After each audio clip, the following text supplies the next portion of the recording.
webinars during the pandemic, and we have thought of to organize a students webinar during this time, and it will be an opportunity for the students and research scholars for the promotion of philosophy and philosophical reflection. In this session, we have invited 6 research scholars of different universities of our country to present their reflective thoughts on different fundamental issues of philosophy. Friends, I think this session will be very thought-provoking. I welcome all the research scholars to our philosophy family to this webinar. This evening, the paper presentators are Mr. Satyam Shashank Sonkar, the research scholar of Banaras University. Satyam Shashank Sonkar. Yes, Satyam Shashank Sonkar, research scholar of Banaras Hindu University, Varanasi. Mr. Mubarak Hussain is a scholar, University of Gaurbanga, Malda, West Bengal. Mr. Vijay Paul, research scholar, University of Gaurbanga, Malda, West Bengal. Ms. Joyashree Kumar, research scholar, Maharaja Ramachandra Bhanjadeva University, Baripada, Odisha. Ms. Anupama Tripathi, research scholar, Maharaja Ramachandra Bhanjadeva University, Baripada, Odisha. And Ms. Payal Parida, research scholar, Gangadhar Meher University, Sambalpur, Odisha. I welcome all the scholars to be connected with us to present the papers. Today, our esteemed judges of this evening are Professor Paresh Chandra Das, the former professor of philosophy in the Radhani College. We have with us Dr. Anup Rai, the former associate professor of philosophy. We have with us Dr. K. Umnar Rao, the assistant professor of philosophy, and our host is Professor Pramod Kumar Das. He is the main architect behind all this program. I welcome all the esteemed judges, host, and moderator of the webinar.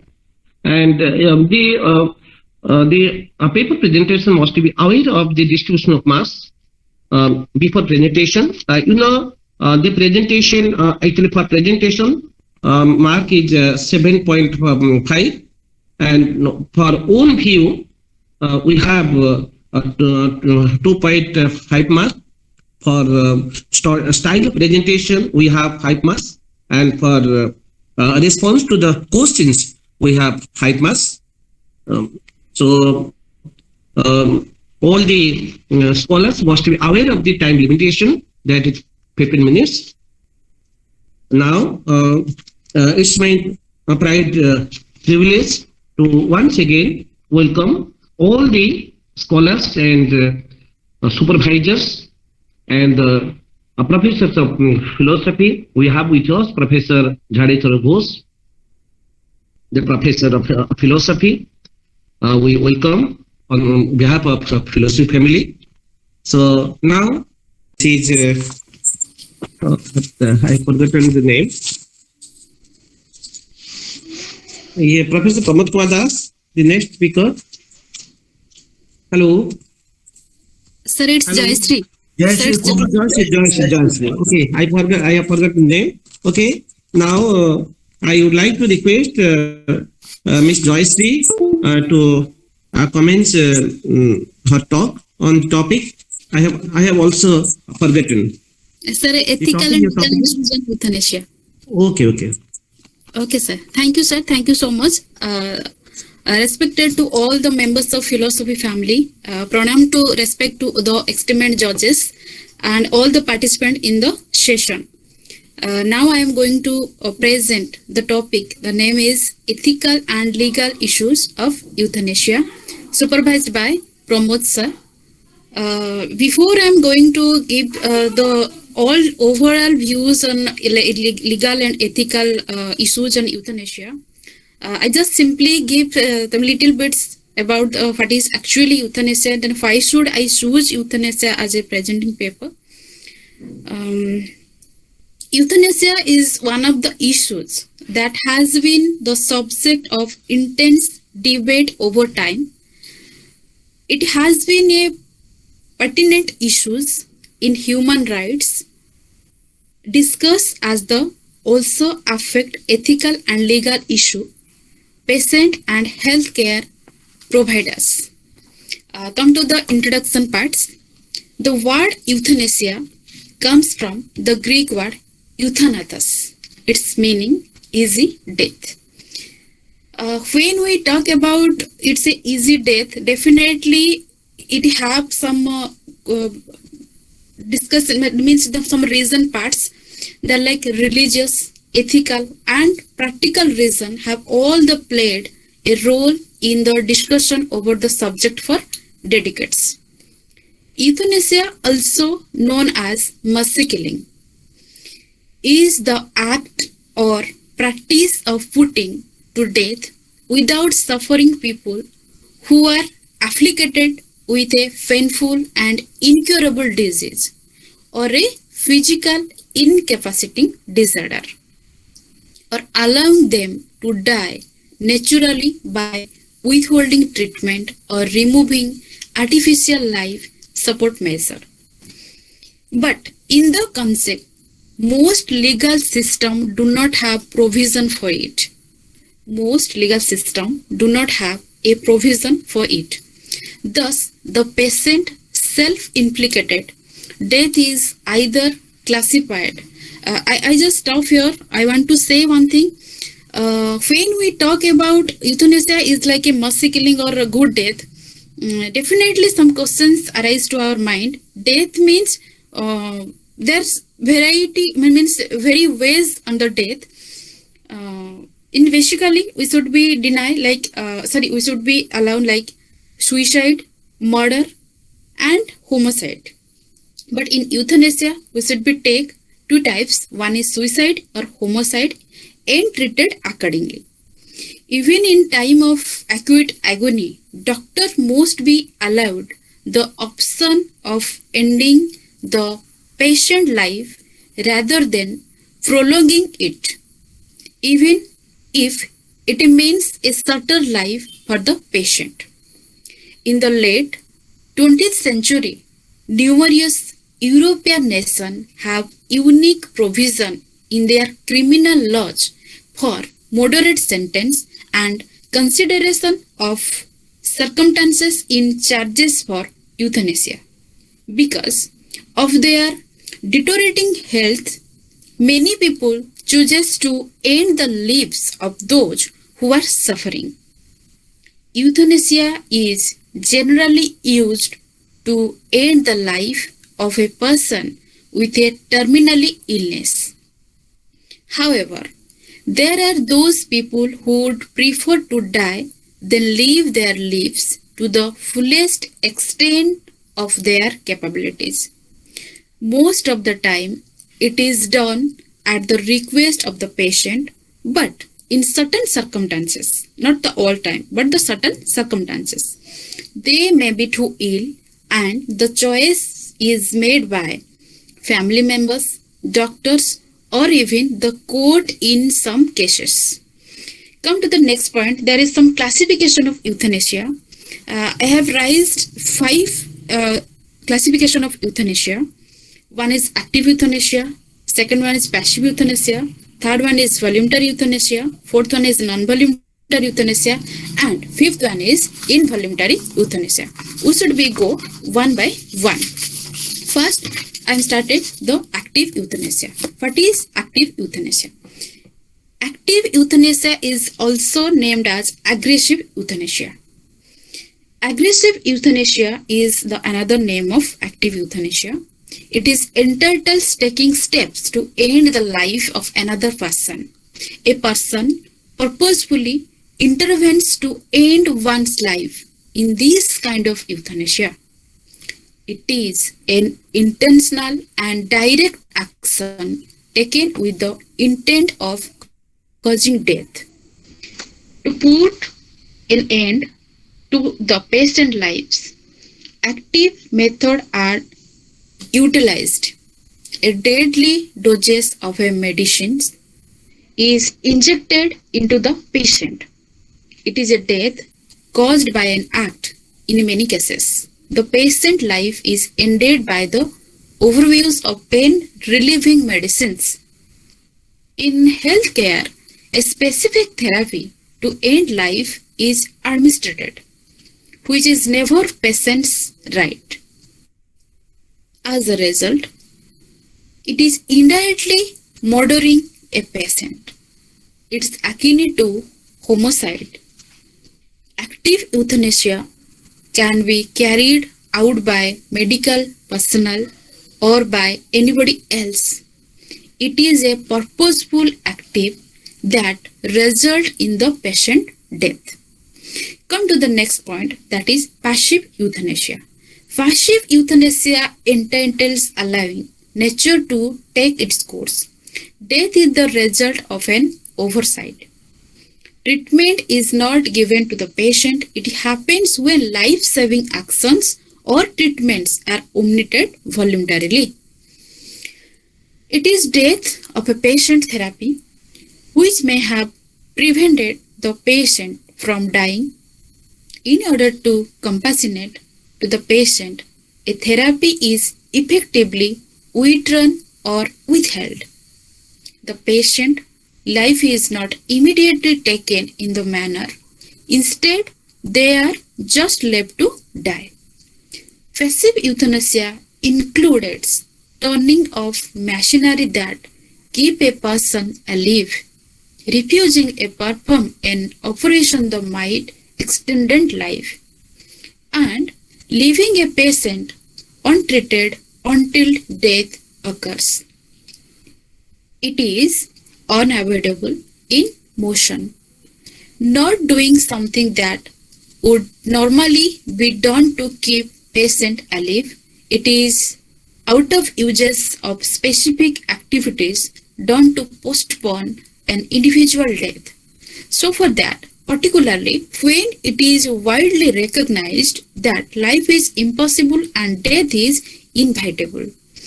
Come to the next point, voluntary euthanasia. Voluntary euthanasia is when a patient makes a consciousness choice to die and asks for help in doing so. The patient who chooses to die has made a conscious decision. It occurs when a capable human being makes a long-term decision to die and willing want assistance. As a result, euthanasia happens when the patient expresses to unequivocal desire to die.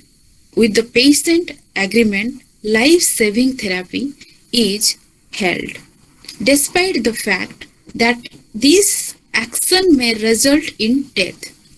Patients who are suffering from fatal illness and are in excruciating pain desire to die. As a result, he exercises his right to dictate.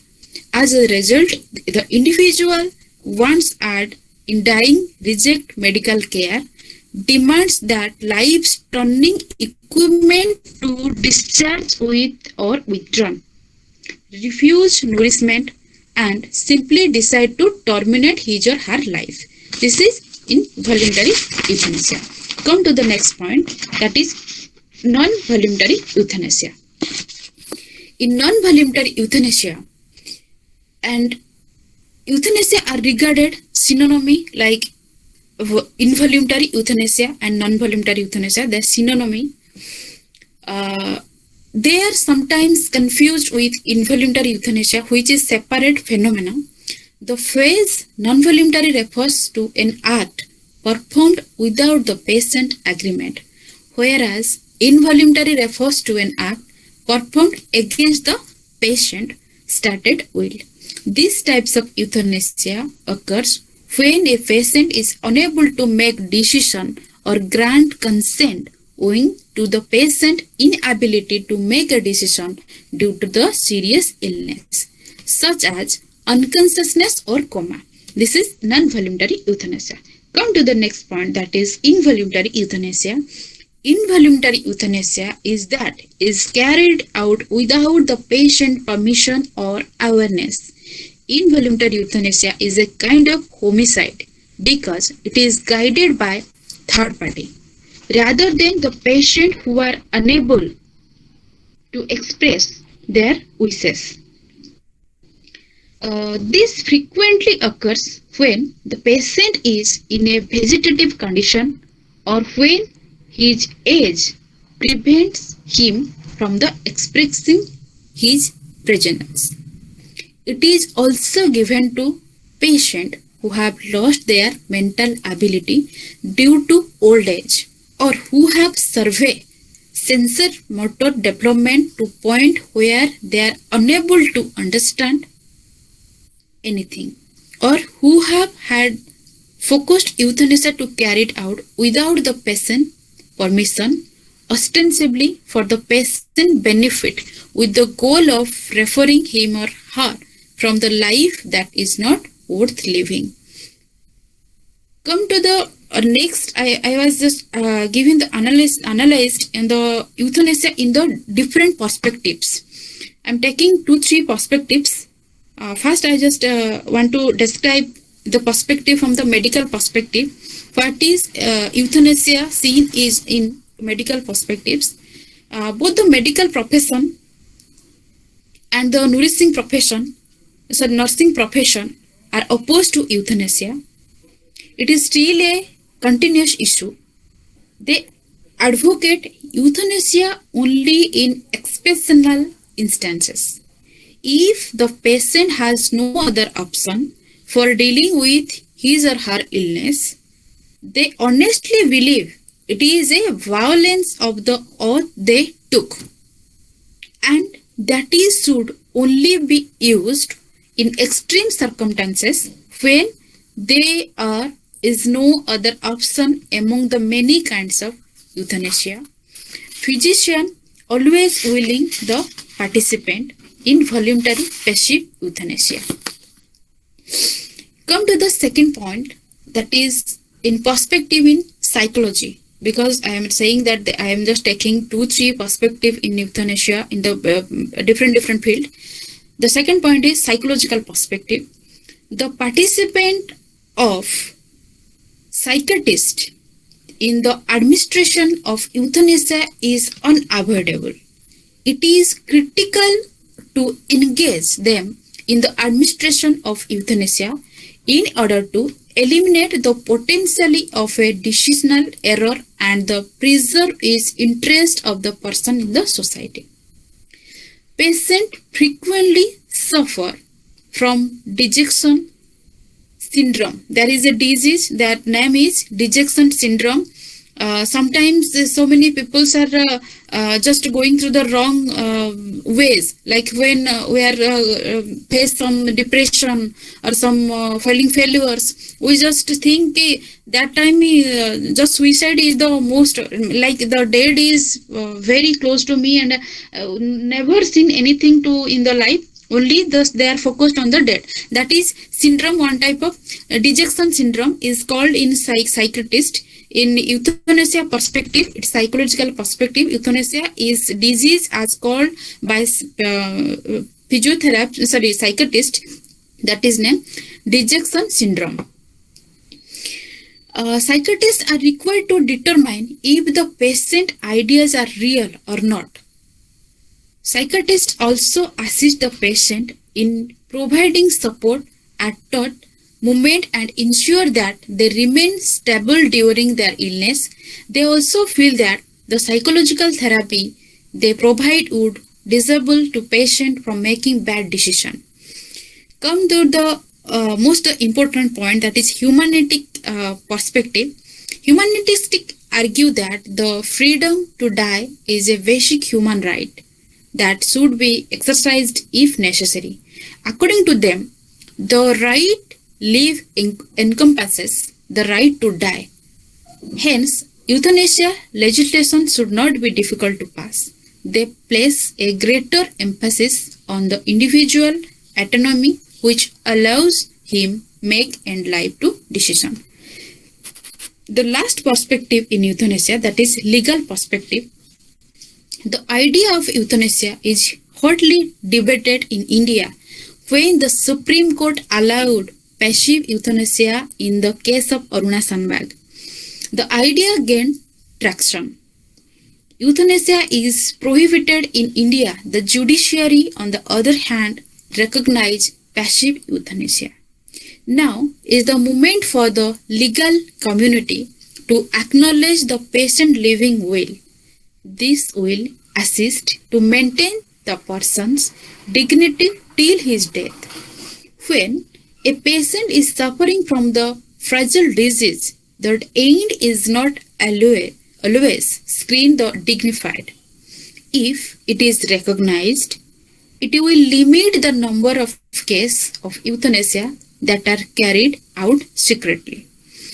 Then I'm just including one more point, that human rights and euthanasia. What is the human rights and euthanasia? They are including given some points. Human rights are ethical principles or standards that define specific morality of human behavior and are protected as legal rights under both domestic and international law. They are commonly viewed as absolute ultimate rights to which a person essentially entitled just because she or he is a human being, and which are inherent in all social beings regardless of their state. In the dialectical and beginning or any other enemies, they are linked generally and throughout time in the sense of being global, and they are democratic in the sense of being comparably to everyone. They must not be overshadowed unless they are result to fair produce based specific circumstances. For example, human rights might include freedom from illegal detention, torture, and execution. In all the discussion about the euthanasia, my message in this paper through this paper is that euthanasia enables a person to die with dignity and in control of his life situation. Death is appropriate matter, and the state should not interfere with the individual right to die. It is expensive and painful to keep people alive when there are no cure for their illness. In case of euthanasia, so many conflicts crops up, like ethical conflict, religious conflict. In ethical conflict, rise the question, does an individual who has no hope of recovery has the right to decide how and when to end his life? It's the ethical conflict. Come to the religious conflict. The religious conflict raises the question is that life is given by God and God will decide when to end it. The other opponents are scared of the fact that if euthanasia is made legal, the laws regulating it would be abused, the people would be killed who did not really want to die.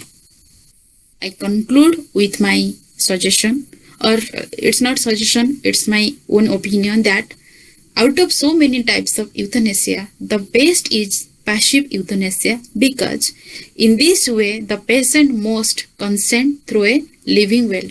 Thank you, sir. Thank you so much.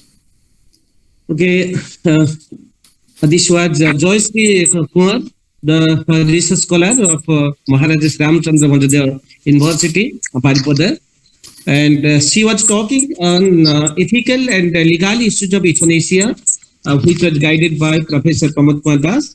And euthanasia is a gentle and easy death, and Joyashree has very clearly presented her paper, and she has taken different kinds of euthanasia: active euthanasia, passive euthanasia, voluntary euthanasia, and involuntary euthanasia, and has very beautifully summarized it, and she has given her own view that she has supported the passive euthanasia, which enables a person to die with dignity, with the right of the individual. But I think there are many disagreement regarding regarding the euthanasia or accepting euthanasia as a form, and legalizing euthanasia would be a very most dangerous weapon that is in the hands of the state or hands of the individual or hands of any medical professional. So I don't want to enter into the argument. I would like to request Professor Pramod Kumar, Professor Dr. K. Omanan Rao to moderate the session. Thank you, Dr. Maharana. I also thank Jayashree Kumar for lucid presentation. I request somebody. I request Professor Seshadri. Yes, sir. Welcome, sir. Sir, Professor Seshadri. Yeah, thank you so much. Let me compliment this student. I think her name is Jayashree Kaur or something. Am I right? Jayashree Kumar. Yes, sir. I think you have made a very wonderful, logical, well-structured presentation. And what impressed me was that you had taken a stand finally that I am supporting this. That is my view. That's wonderful. You refer to the case of Aruna Shanbag. Yes, sir. Let me tell you one thing, just in passing share with you. She has suffered for more than almost 20 years as a vegetable, but she was taken care of by the nursing staff who were her colleagues at KM Hospital in Mumbai. Yes, But the fellow, the culprit, came out in 7 years and is enjoying all the liberties as a citizen. This is the tragedy of the legal system that we face. I am saying this because one Aruna Shanbag came to light. I don't know how many Aruna Shanbags are dying elsewhere in our country. yes, That sir. is Yes, number one. yes, sir. The second point I want to make is I don't come into this world as a matter of right. If that is the case, I don't think I have any right to leave the world on my own. I cannot choose either death or birth. That is beyond my hands. But I have every right to enjoy living. And I think the emphasis should be on the quality of life rather than the length of life that we live. That's my submission to you from what I have read, and you may incorporate that in greater detail because I talk of euthanasia. There is nothing like mercy killing, number two. Killing is killing, but on what grounds? Okay, sir. Nobody is happy to die. And nobody is happy to kill unless that person is a murderer, a criminal. But we as human beings, because of our emotions, and we don't want to see our dear ones, saying someone suffering in our homes is a suffering for us, and we want to overcome that. That sentiment should not be respected, in my opinion. If somebody who is related to me, my parents or anybody in my home is suffering, I should do everything to ameliorate the suffering rather than getting rid of the suffering entirely. It is not like throwing the baby with the bath-towel. I don't think that would be proper. Let us take care of those people, at least, even if they are dying. I have seen, in my own circle, so many ill patients. They all died. My own mother, I can tell you, she suffered the last 3 months of her life. But we did not let her go like that. We siblings, we brothers, my sister, the daughters-in-law, everyone took care of her. And she died a very peaceful, happy death. This is only an example I am giving. What I am trying to say is, euthanasia, I will not personally support it, but those who are dying, let them die in home, happily, peacefully, with all the loved ones nearing them. Let us not abandon them to the doctors or the hospital. I think that we'll be failing in our duty as brothers, sisters, siblings, or even parents. Thank you. Thank you, sir. I'm taking definitely. It's a very good suggestion for me. I'm definitely want to take this suggestion and working in my research paper. Thank you, sir. Yeah. Well, thank you, Professor Seshadri. Now, Dr. Roy or Dr. Kailash Dash, sir, if they have something to, some issue to raise, they are welcome.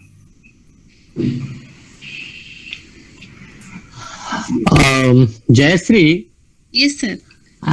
so thing is that one strong argument against euthanasia, not a lot of demand is there for euthanasia nowadays because Yes, the close and dearer and nearer person of mine is undergoing terrible pain, and Yes, I am witnessing that pain for such a long period. And from our own, how can you bear our relative in terrible distress and pain? Number one. Number two is that so we want that they should die as soon as possible to end their suffering and then their pain and agony and etc. And secondly, that from the point of view of the person who is suffering and terminally ill and not going to be recovered and suffering pain, he also wants or she wants to say goodbye to us and go.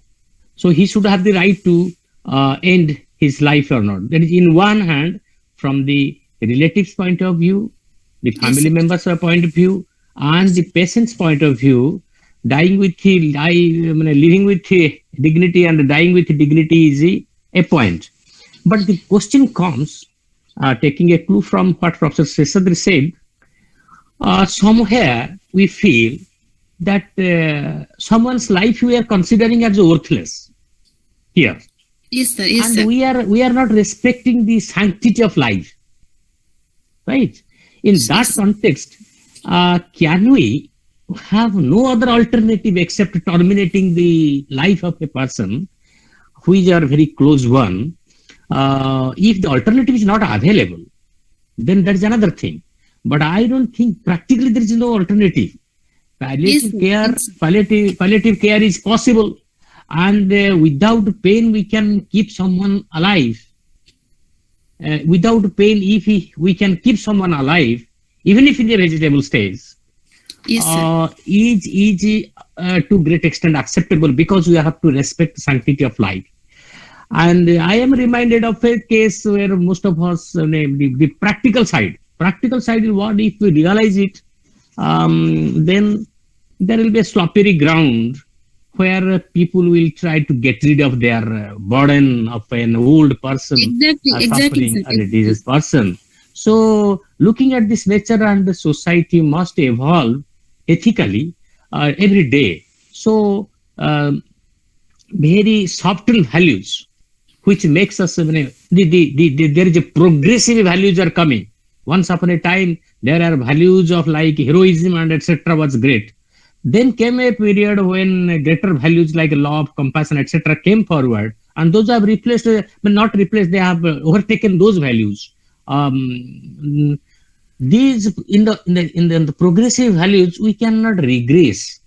This is what my contention. What is your reaction to it? Thank you, sir. Sir, before started this topic, I already told that this is a very debate over time in this topic.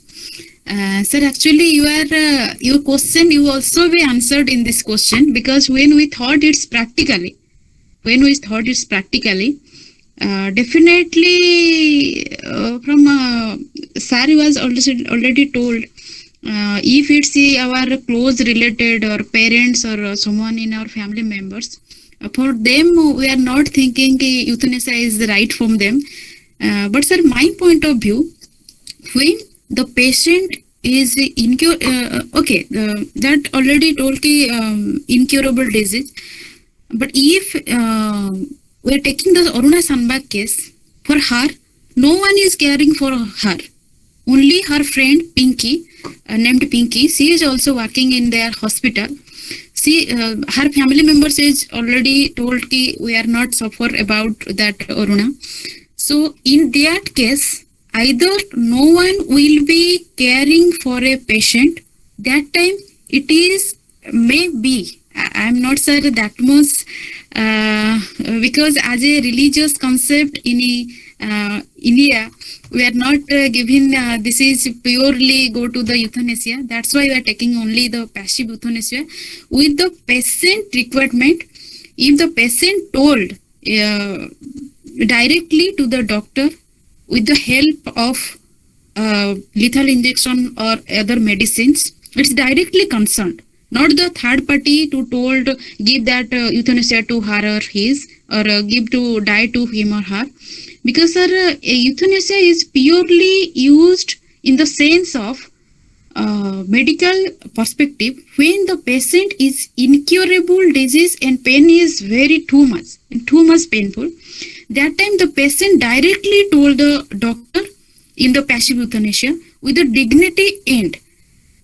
Because in the active euthanasia, when we said it is aggressive euthanasia, because aggressive euthanasia means there is no care about how to die, how to live. They are not care about the patient.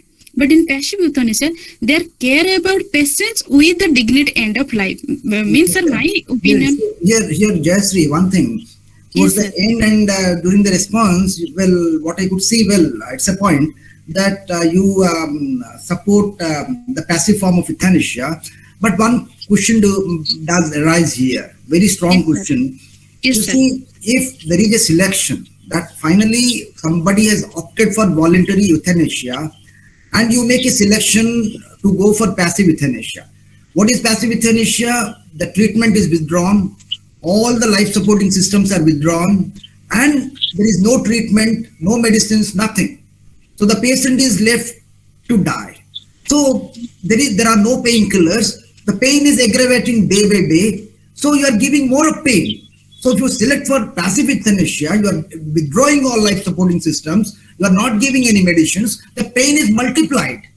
And if that person stays long, so that will be more painful to the patient. If Sir, yes. Yes, sir, I agree with you. But sir, in the passive euthanasia, intentionally letting a patient die by withholding artificial life support such as a ventilator or a feeding tube.